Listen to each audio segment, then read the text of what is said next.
Good morning, Kansas City.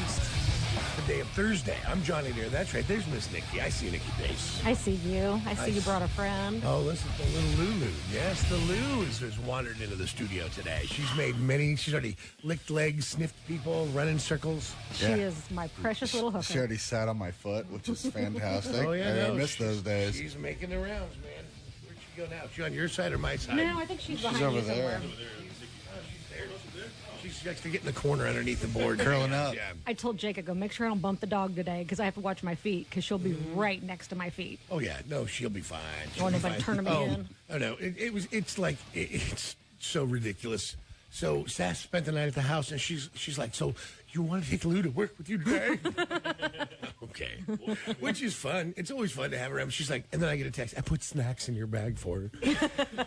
Okay. Alrighty. Thank you, Mommy. Yeah. No, you think I'm kidding. I do not. She was like, and she's like, do you want to take her bed? I go, no. I'm not taking her dog bed to work. I go, Barge came here for 16 years. There's no dog bed. I go, it's carpeted, by the way. Yeah. And we're sat on the indoors. floor. Fine. They hunted feral animals for eons, millions of years. They were before they evolved into. Do you want to take her bed? If I know one thing. I don't know. My girlfriend sounds like Edith Bunker. She really does.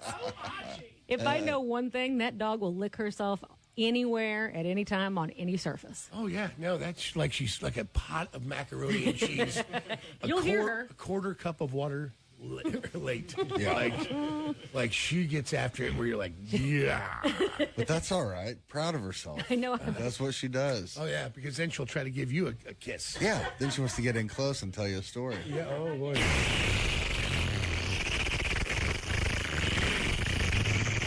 And that, my friends, is how you get pink eye. Yes, it is. I love her, but I'm going to leave that to you. Yeah. Yeah, here's the text. Lucy's snack baggie is in the middle front pocket. Thumbs up, smiley face, and then smiley face blowing a kiss. That's how yeah.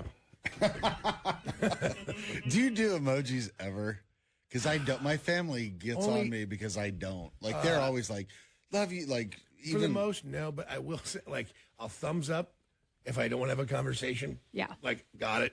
Or I'll do the okay with the finger point sign as in I want to have sex. The only real I would emoji like to put the finger in those finger Here, holes. here. I put three together typically, and it's middle finger, clown face, middle finger. So There you it's go. a clown. Like that, I think that's the only emoji that Whitney's like, you never really send a lot, because Ella will send me stuff like, love you, Dad, whatever. And there's hearts all over the screen and whatever. I'm like, yeah, love you too. Yeah.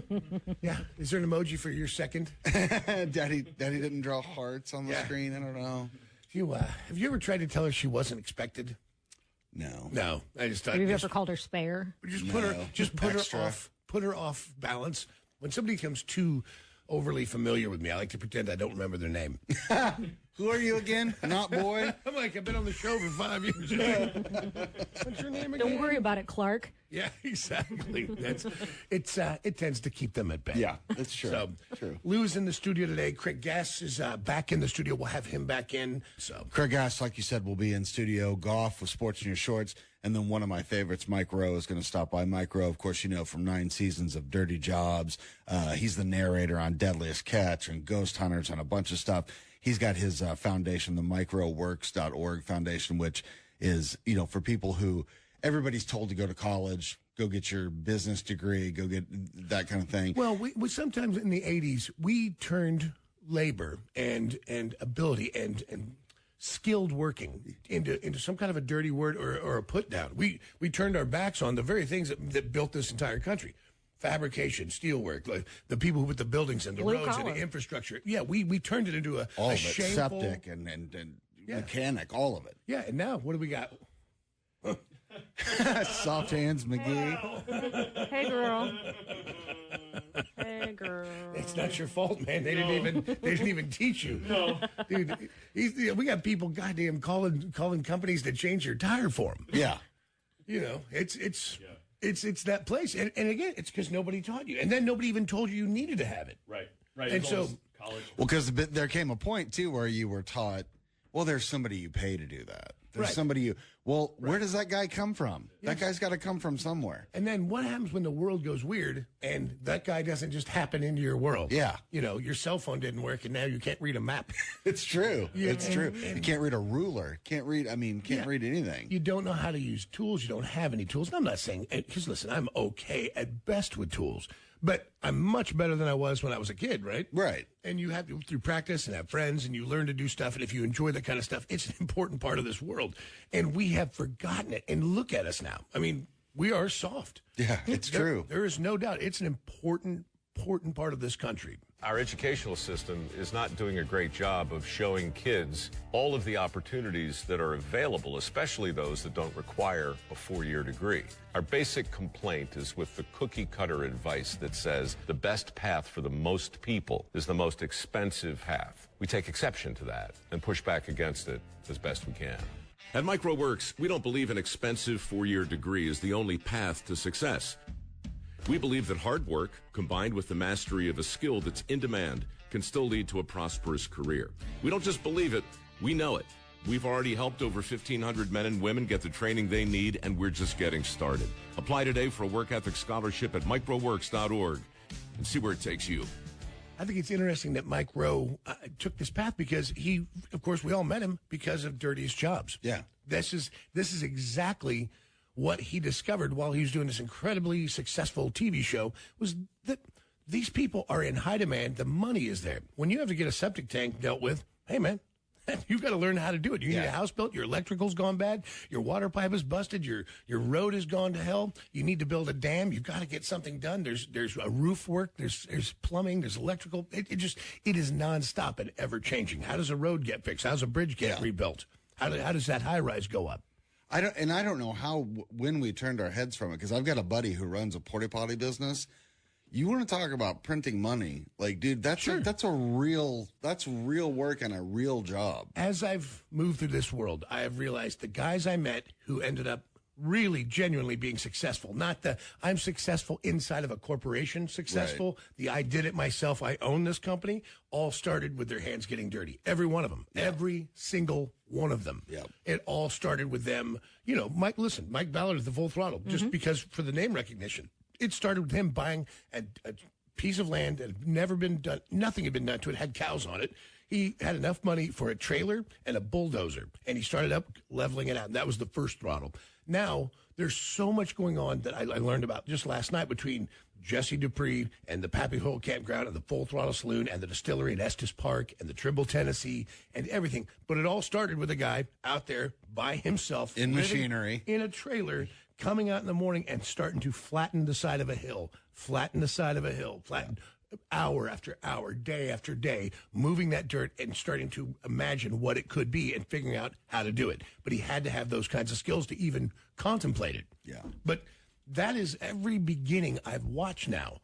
I know a guy who's, if he's not, I'll bet you his next generation will be a billionaire in his family. Yeah. And it all started with heavy equipment. It started with learning how to operate heavy equipment. Yeah.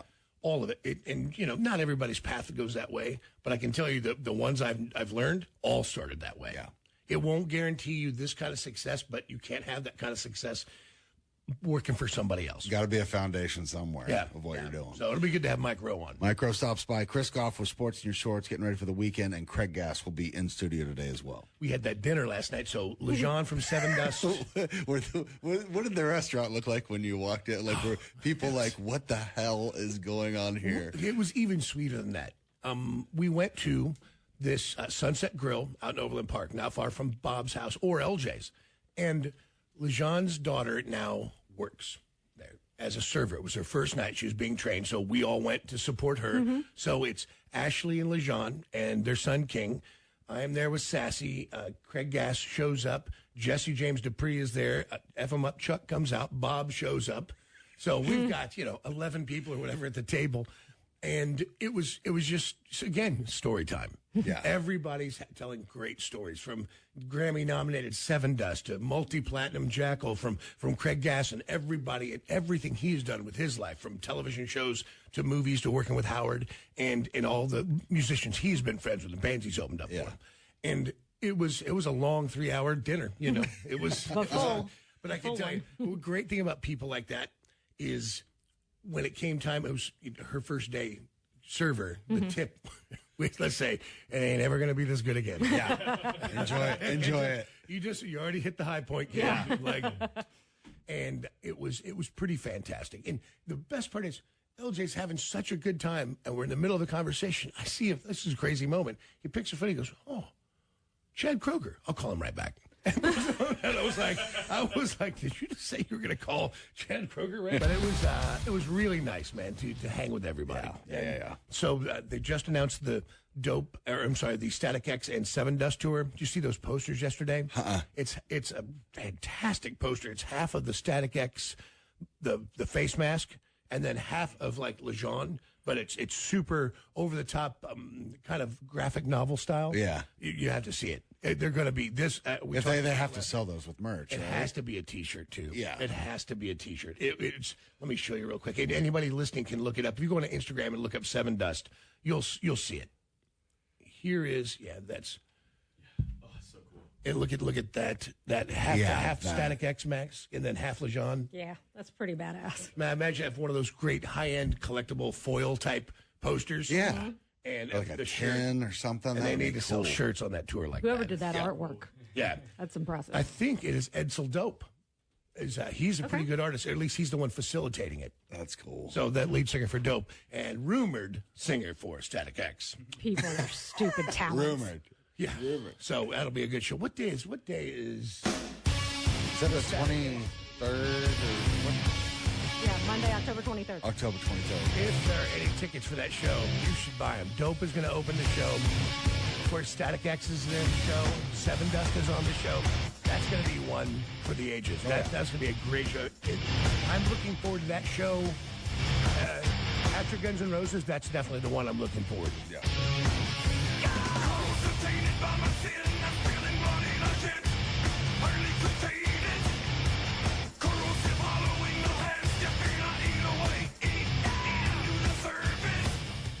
Mike Rowe on the show today talking about The Way I Heard It and MikeRoweWorks.org. Chris Goff of Sports in Your Shorts and our friend Craig Gass will be back in studio. He's in town this weekend at Knuckleheads. I've got a couple pairs of Guns N' Roses tickets. I've got some of those Craig Gass Knucklehead tickets that are happening. He is playing tomorrow night, Friday night. We're going to the 9 o'clock show Saturday, and he's got one show on Sunday. You can get those tickets through GetGass.com.